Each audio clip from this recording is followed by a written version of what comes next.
Hello dear students, so we proceed with the chapter number 6, that is price elasticity of demand. So firstly we discussed about the two critical questions.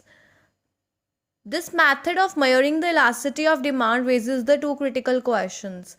So this method basically means the percentage method. तो कहते हैं percentage method elasticity of demand को measure करने के लिए हमारे लिए दो critical questions rise हुए हैं इससे.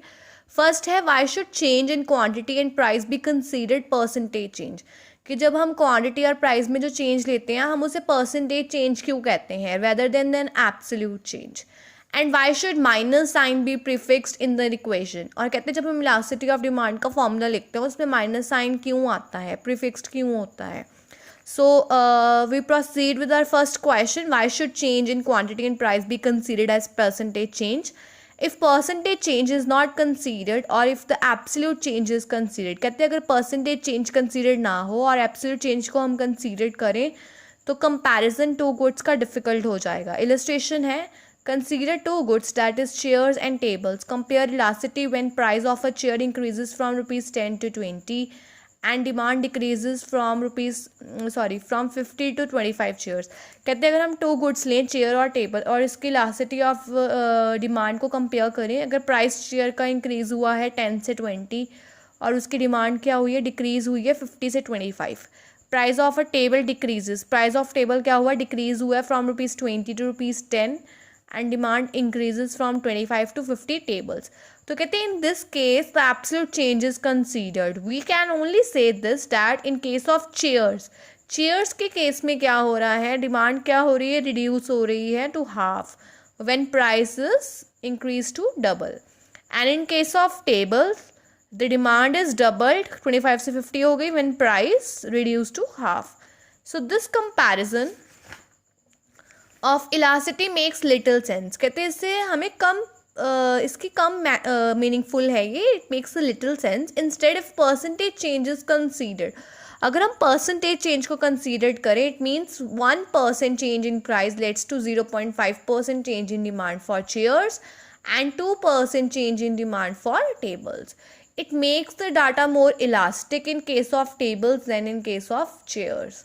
और ये कंपैरिजन जो है ये लॉजिकल है, मीनिंगफुल है, it makes sense. So that's why we consider the percentage change in spite of और instead of absolute change. Next है why should minus sign be prefixed in the equation in estimating the elasticity of demand. So as we all are aware the formula for elasticity of demand is minus change in Q upon change in P multiply P upon Q. This minus sign just indicates the negative relationship between price and quantity. The price and quantity will change in opposite direction. It means that अगर price है जो वो increase हो रहा है, quantity क्या होती है, decrease. अगर price क्या है, decrease हो रहा है, quantity क्या होती है, increase. So it shows the inverse or negative relationship between the price and quantity. So that's why one change will be opposite and other change will be negative. So the sign of the measured elasticity of demand will be negative. That's why we put the sign in this formula. Next we are having the slope of demand curve and elasticity of demand. So slope of demand curve shows the total change. कहते हैं slope हमें क्या बताती है demand curve की, total change in quantity demanded in relation to the absolute change in on price of the commodity. कितना change आया quantity demanded में, किसकी वजह से, due to the absolute change in the own price of the commodity. Elasticity of demand होता है percentage change in quantity demanded in relation to some percentage change in on price of the commodity.